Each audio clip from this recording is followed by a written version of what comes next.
A hora do agronegócio e nesta virada de ano. Temos a honra aqui na Jovem Pan de receber uma personalidade que é admirável.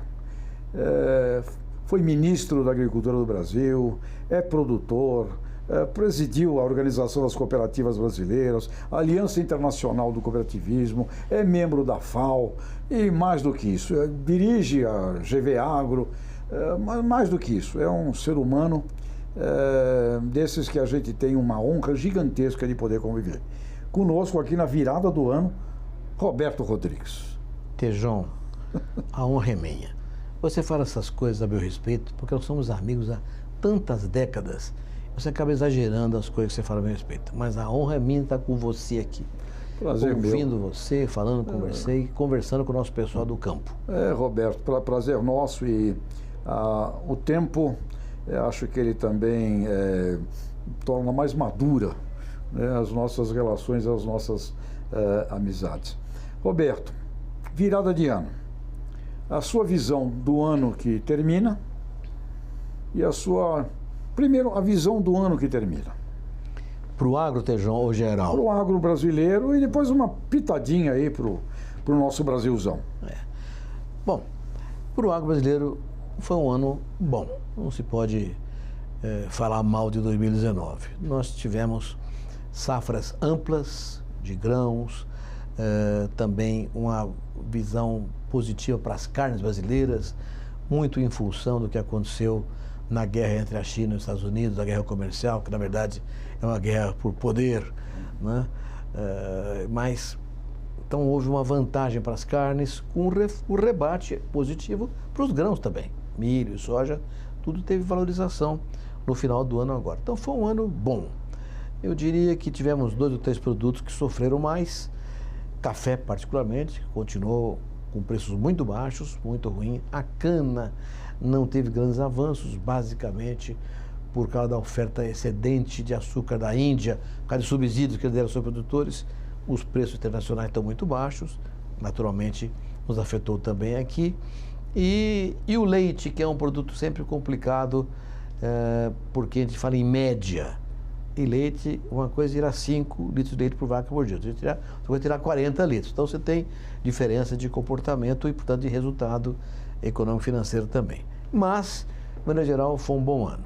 Um bom ano, inclusive por questões políticas, né, Tejon? Nós saímos de 2018 com um avanço espetacular para o agro, foi a reforma trabalhista, uma das grandes mudanças que o Brasil experimentou nesse século e muito positivas. Entramos em 2019 com um governo novo e uma ministra da Agricultura comprometida com o setor, claramente envolvida nas soluções principais do setor brasileiro, com muita competência. E também com o ministro da Infraestrutura, o ministro Tarcísio Freitas, que transformou esse gargalo central numa solução de médio e longo prazo muito positiva em relação à logística, infraestrutura, rodovias. A 163 finalmente ficou pronta, depois de 40 anos de luta, ficou pronta a 163, vamos fazer uma safra muito melhor, verdade. E com planejamento de ferrovias, hidrovias. Então, nós temos aí 2 áreas muito positivas, agricultura e infraestrutura. No Congresso brasileiro, uma inovação espetacular, a reforma da Previdência. Isso é uma coisa que ninguém esperava, a reforma da Previdência, com a votação positiva que teve. Isso mostra que, como os parlamentares têm uma sensibilidade muito grande com relação ao que pensa o eleitorado, eles perceberam que o eleitorado brasileiro evoluiu também, tem uma nova visão sobre questões centrais para a economia nacional, como é o caso da Previdência. Então, houve avanços no Executivo, no Legislativo, nem tanto no Judiciário, mas o agronegócio, de uma certa maneira, diretamente, se beneficia desses processos todos. E com isso, manter sua posição no PIB, na geração de empregos e sendo a grande alavanca da economia brasileira. Então foi um ano positivo, com as ressalvas de sempre, que alguns setores sofreram mais do que outros. Roberto, nós estamos falando dessa virada de ano com um assunto aí que você mencionou, dessa guerra comercial, comunicacional que tem, né? Um país de 20 trilhões de PIB, Estados Unidos, com um país de 15 trilhões de PIB, a China, e nós temos 2, né? Então, guerra de poder. Qual é a sua visão? O Donald Trump é de fato um vendedor hard sell? Os Estados Unidos vai vender mais para a China? Qual é a sua visão estratégica disso? Então, a visão estratégica é uma coisa mais abrangente, não é? Essa guerra tem na questão comercial, na verdade, o subproduto. A grande questão é a hegemonia tecnológica, né? que significa poder, comunicação, etc. Então, a briga entre essas duas potências gigantescas é muito mais pela hegemonia tecnológica e, portanto, de poder. A área comercial entrou nesse negócio como um argumento, digamos assim, para justificar a guerra. E essa guerra, do ponto de vista do Brasil, era muito ruim. Porque, mas teve vantagem, vendeu mais para a China. Sim, uma vantagem imediata. Mas no médio prazo ela era ruim, porque ela vinha produzindo um neoprotecionismo. Os países desenvolvidos com medo das coisas dessa guerra estavam voltando a proteger os produtores, o que seria, no longo prazo, péssimo para os países emergentes, entre os quais nós. Nós íamos acabar perdendo espaço com o protecionismo. Só que houve uma mitigação desse processo com o acordo União Europeia-Mercosul. Os países da Europa, claramente preocupados com a sobrevivência dos produtores, mais preocupados com o bem-estar dos consumidores, que, como em todo lugar no mundo, são a maioria eleitoral, acabaram percebendo que seria mais fácil, mais barato comprar da gente do que proteger demais seus produtores, e o acordo, depois de 20 anos de discussão, saiu muito rapidamente. Devemos, de novo, a Tereza Cristina e ao Itamaraty essa resolução rápida desse acordo. Só que os europeus esqueceram de conversar com os agricultores deles. E isso acabou gerando, a partir do presidente da França, Macron, algumas reações negativas. Não comunicamos bem em temas como desmatamento e incêndio na Amazônia. Isso foi usado contra nós nessas discussões todas, inclusive na área ambiental recente, discutida lá em Madrid. Mas o fato é que essa guerra comercial, que aliás vai começando a se acertar com pequenos acordos iniciando entre os Estados Unidos e a China, ela era negativa no longo prazo. Positiva no curto, negativa no longo prazo. E o acordo União Europeia-Mercosul nos traz, Tejão, de volta a um jogo do qual estávamos afastados. Hoje, 40% do comércio mundial agrícola acontece no âmbito de acordos bilaterais. Não tinha nenhum importante. Pequenos acordos bilaterais com países que não são relevantes para o de consumo. Então, o acordo com a União Europeia e o Mercosul foi uma grande coisa para nos trazer de volta ao tabuleiro do grande jogo comercial internacional. E isso mitiga os resultados negativos do neoprotecionismo gerado pela guerra dos Estados Unidos e China. Isso, inclusive, deveria nos levar, Roberto, a uma maior ampliação de cadeias produtivas, busca de novos mercados, né? Nós temos aqui, recebemos aqui caixas de abacate, né? Abacates do Brasil. Então, quando a gente vê do abacate ao zebu, ao Z, cada cadeia produtiva dessa tem aí um espetáculo de oportunidades, né? Nós temos somos grandes no agro, uma revolução. Mas o que nós temos para crescer, não é, Roberto? Não, você tem toda a razão. Aqui, na fruticultura, o gigante é imenso à nossa frente. Você vê, nós somos campeões em soja, em café, suco de laranja, açúcar, carne de frango, carne bovina, milho, tabaco. Somos bons. Crescendo em carne suína, crescendo em outros produtos. Mas nós somos muito pouco no comércio mundial agrícola de frutas. Nós temos menos de 2% do mercado de fruta no mundo. O Chile tem mais mercado do que nós. É um absurdo, né? Peixe. Nós temos 8 mil quilômetros de costa e temos 15% da água doce do mundo. Tem rio que não acaba mais no Brasil. Não temos 1% do mercado mundial de peixe. 1%? 1%. Leite. Imagine leite. Nós temos 2% do mercado mundial de leite. O Uruguai tem mais do que nós, né?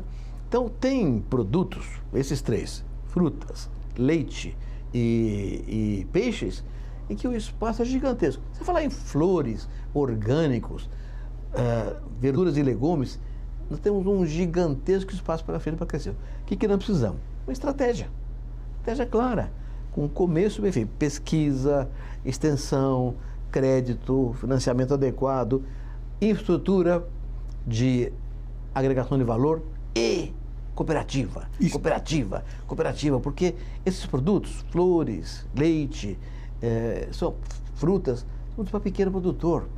E a economia globalizada trouxe um problema para a agricultura no mundo inteiro.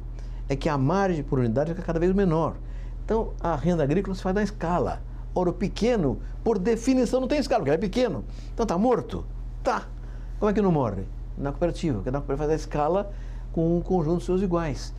Não só faz escala, como agrega valor e acessa mercados. Então, a cooperativa hoje é uma solução para esses produtos e que o Brasil possa crescer de maneira articulada, estrategicamente organizada. Roberto, 2020, cooperativismo.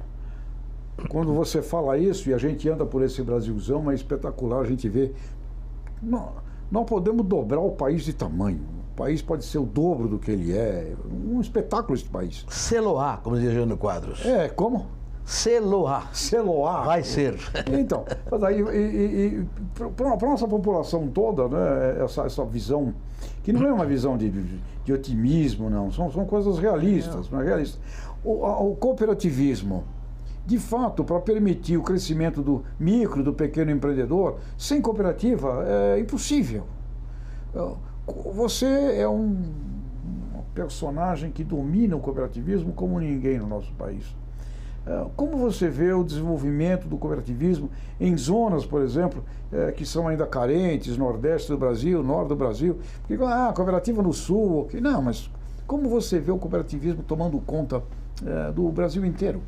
Isso, Tejon, dá uma conversa de 5 horas aqui com a gente.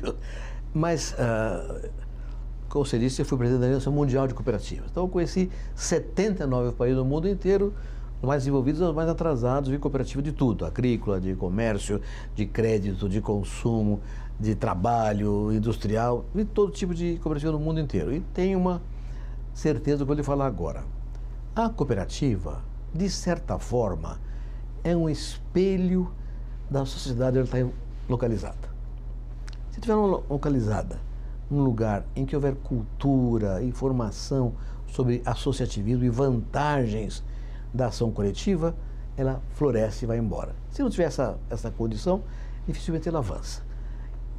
Então você vê o do Brasil, você acabou de falar aí. Você pega de São Paulo para baixo, uma boa parte do centro-oeste, foi colonizada por gaúchos, paranaenses e catarinenses e paulistas, em que houve uma migração europeia, japonesa, que trazia dos seus países de origem a ideia da associação. As cooperativas pegaram fogo e foram para frente. Agora mesmo, Tejon, dezembro passado, a Coamo, lá no Paraná, distribuiu 100 milhões de sobras para os seus cooperados. 100 milhões! 100 milhões de reais. Lucro, a sobra. Uma parte do lucro. Parte do lucro. A outra parte vira capital, mas uma parte de 100 milhões.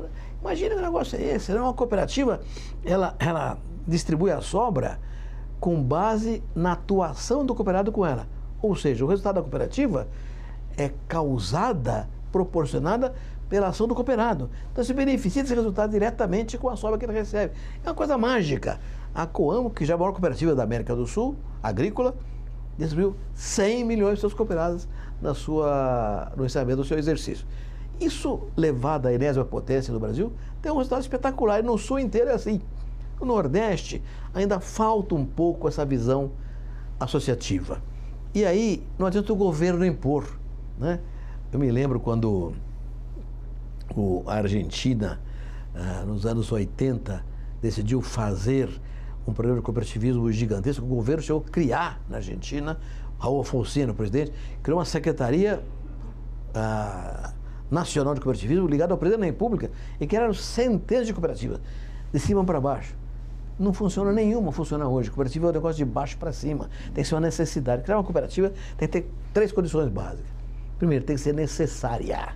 Se as pessoas não acharem que ela é necessária, não adianta fazer. Segundo, tem que ter viabilidade econômica. A cooperativa é uma empresa.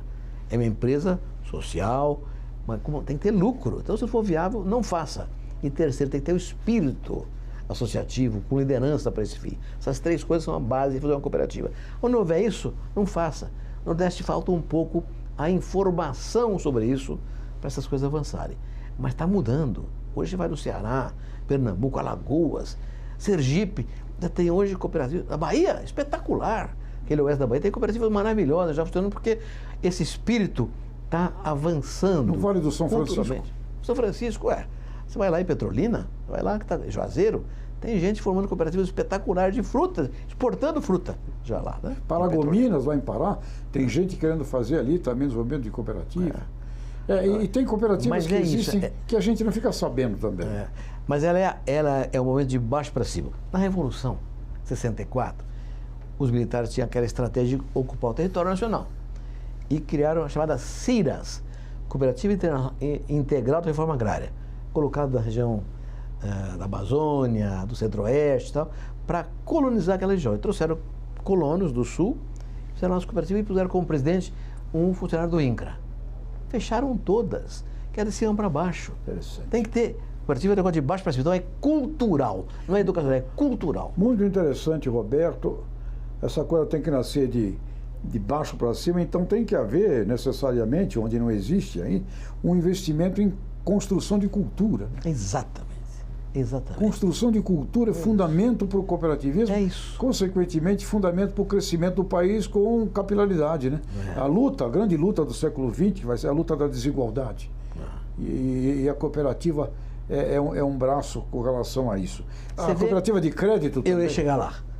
Mas a cooperativa de crédito, nos últimos 5 anos, cresceram 3 vezes mais do que os bancos cresceram. Quer dizer, por quê? Porque elas deram acesso a uma gigantesca parcela da população que estava fora do mercado financeiro. As cooperativas incorporaram isso, deram saltos maravilhosos. Hoje, com sistemas funcionando, são 3 sistemas de crédito cooperativo brilhantes no país inteirinho. E o meu sonho é que o dia seja um banco só no Brasil inteiro, como é nos outros países do mundo, né? A Holanda, por exemplo, tem o banco Rabobank, né? Ra é de Raiffeisen, era um sistema de crédito. Bo é de Borenbord. Eram 2 temas no país. Juntaram e fizeram Rabobank. Assim é em vários países do mundo. Eu sonho com a certeza de que isso sonho vai virar realidade um dia. Teremos um único banco cooperativo. Sabe mais? Se você pega as agências das cooperativas de crédito do Brasil inteirinho hoje, fosse um banco só, já seria o 6º maior banco do mundo. Só traz Banco do Brasil, Caixa Econômica, Itaú, Bradesco, Santander. Já seria o 6º maior banco do Brasil. Imagine esse negócio se juntar. Pula para 5º, para 4º rapidamente. Roberto, a intercooperação, então, né? A Nova Zelândia também não reuniu todas as cooperativas? Não? A Nova Zelândia teve uma ajuda do governo. Quando a Nova Zelândia, nos anos 70, acabou com o protecionismo agrícola, saiu da Commonwealth e falou, não vamos para o realismo comercial, acabou com o subsídio. O que aconteceu? Muita gente quebrou. Então o governo fez 2 ações. Primeira ação, deu para as cooperativas o monopólio da exportação. Olha que vantagem. Olha, não tem mais proteção nenhuma, subsídio nenhum, mas você tem um monopólio da exportação. Me dá um monopólio da exportação, sem trading, sem ninguém interferir. Ninguém segura o Brasil, tá certo? Então eles fizeram isso, hoje é a Fonterra, uma cooperativa de leite do mundo, que entra aqui no Brasil, no mundo inteiro, vendendo com qualidade, volume, uma capacidade espetacular de produtos de valor agregado. É outra coisa. O governo fez um fundo, um trustee fund, que era o seguinte, muito produtor quebrou, porque não conseguia viver sem subsídio. Estava preparado, tinha gestão para viver sem subsídio. Nem tecnologia, nem gestão para viver sem subsídio. Então quebrou. O governo fez o quê? Foi lá e comprou a fazenda dele por X, mas contratou esse cara para ser o gestor da fazenda. E passou um número de anos ensinando ele a fazer tecnologia e gestão adequadamente. Ao longo de um certo período, 3, 4 ou 5 anos, dependendo da região, o produtor aprendeu, vendia para ele pelo preço que pagou, corrigido naquele período. Então ele virou um produtor eficiente, competente, capaz. Ao fim desse período, não conseguia, o produto não evoluiu por razões de qualquer natureza, então o Estado vendia aquela terra para quem tinha a capacidade de tocar para frente. Então, 2 ações do governo. Cooperativa recebeu o monopólio da exportação e um fundo de investimento que salvou o produtor que não era capaz, naquele momento, de tocar a coisa para frente. Genial. Num país pequeno funciona, num país como o Brasil é difícil. Ou seja, mas é um sonho maravilhoso aí, essa orquestração das cooperativas, que em nada prejudica o setor não cooperativado. Ao contrário, cria clientes, cria negócios. Não, Às vezes você escuta um pouco isso, cooperativa e tal, prejudica meu negócio, não prejudica nada. Mas prejudica, você não foi eficiente. Você for eficiente, não tem problema. Né? O cooperativismo, esse é um problema. Ele é um instrumento de normatização do poder econômico. A cooperativa não vai roubar o mercado de ninguém que seja competente. Se for incompetente, até logo, já morreu, só ficou sem atestado de óbito. E depende muito de uma boa liderança, que é claro. Fundamento. E gestão. Gestão muito séria. Roberto, duas questões antes da gente encerrar este encontro com você. Uma coisa genial do Brasil, RenovaBio, né? Qual é o teu comentário? Em 2020 isto vai ser um sucesso? Bom, você já falou, uma coisa genial do Brasil, realmente é genial. Porque ele cria duas condições que faltavam para nós do Proálcool, lá de 75 até hoje. Previsibilidade. Qualquer empresário que investir no setor vai saber como é que vai avançar daqui para frente. Vai ficar independente de interferência de governo que muda, como a Dilma fez. A Dilma quase acabou com o sistema produtivo de álcool no Brasil, por causa daquela visão dela, que era para segurar a inflação, segurar o preço do combustível. Comprar por um preço X, ele por metade do preço aqui, quebrou a Petrobras, quebrou todo o sistema sucroenergético. Agora não, vai ter previsibilidade, não há intervenção que perturbe. E segundo, vai ter uma visão ambientalista muito clara, vai ter um certificado de caráter ambiental que ser negociado em bolsa pelos produtores com o mercado todo. Cria uma nova fonte de financiamento que é não governamental, mas ao mesmo tempo leva ao paraíso da sustentabilidade, que é hoje um tema global absolutamente irrecorrível. Temos que fazer. Então a RenovaBio é uma maravilha. Agora, ainda tem gente dentro do governo, imagina você, que acha que é subsídio. Não tem subsídio nenhum. É uma organização moderna e primorosa, tem que ser implementada. Espero que seja. E nasceu muito da organização da sociedade civil. Exatamente. Organizada, que é um exemplo para várias cadeias produtivas. Sem dúvida. Né? É um belíssimo começo. Com o tema da sustentabilidade na base do processo. Né? Falando então deste tema, que é hoje o tema mundial, sustentabilidade, meio ambiente, Amazônia brasileira. Amazônia, que marca fantástica, né? Amazônia. Quando é que a gente vai ter uma ação inteligente, moderna, e sem essa conversa de esquerda e direita que para mim já ficou no passado? Como é que a Amazônia, a maior marca do mundo, Roberto, o que vamos fazer? Olha, eu tive agora em dezembro em congressos internacionais fora do Brasil e ainda tem gente falando em internacionalizar a Amazônia. Nada disso. É patrimônio brasileiro e temos que dar uma dimensão adequada e realista a esse patrimônio brasileiro. Olha, nós já temos hoje um Código Florestal que é o mais rigoroso do mundo, tá? Que exige que na Amazônia 80% das propriedades rurais sejam preservadas, a floresta seja preservada. Sem falar nos parques nacionais, terra para índio, que também ocupam grande parte da Amazônia. Então a Amazônia nossa é realmente muito conservada. Mas o desmatamento, olha, o desmatamento de 2004 até hoje caiu 72%. Tá bom? Não, não tá bom.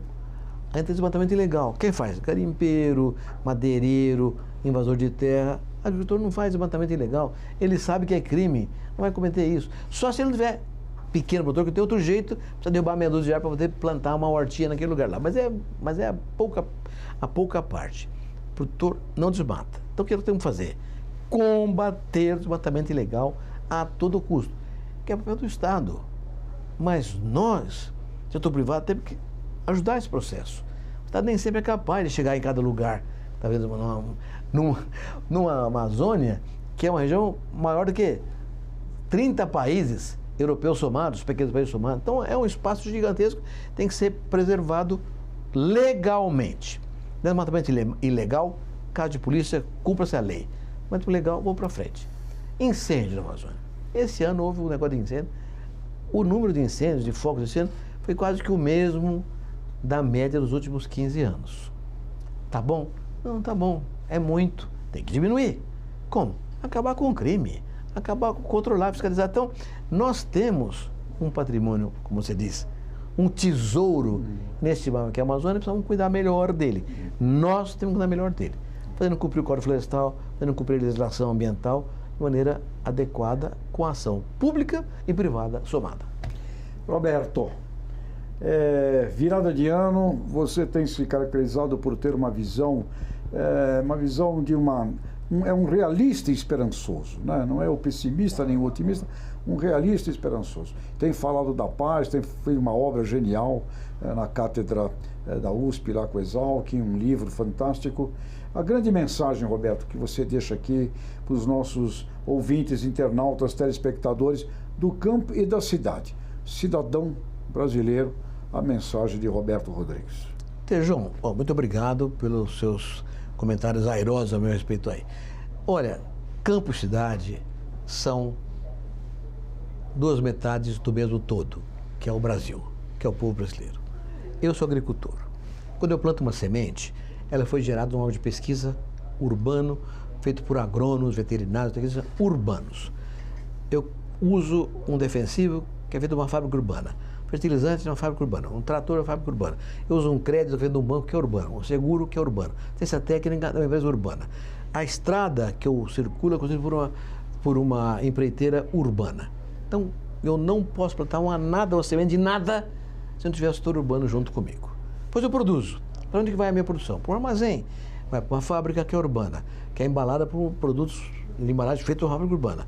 Vai para o supermercado, vai para a exportação, vai para onde? Tudo que é urbano. Os advogados que escrevem os projetos, os contratos, são urbanos.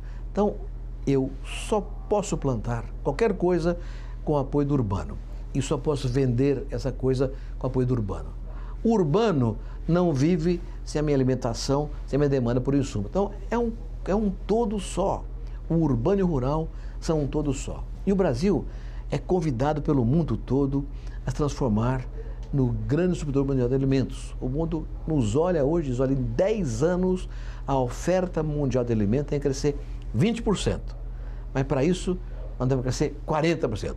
O Brasil tem que crescer o dobro do mundo para que haja segurança alimentar para todo mundo e, portanto, paz. O agro é paz. Então, nós estamos sendo convidados pelo planeta inteiro a nos transformarmos nos campeões mundiais da segurança alimentar e da paz. Não depende da agricultura, depende de todos nós, brasileiros, urbanos e rurais. Todos juntos trabalhando na mesma direção, faremos do Brasil o campeão mundial da paz. Tem que começar, sabe quando? Ontem. Mas em 2020, os passos têm que ser gigantescos. Vamos fazer isso, gente, e vale a pena. Roberto, um brasileiro admirado no planeta inteiro.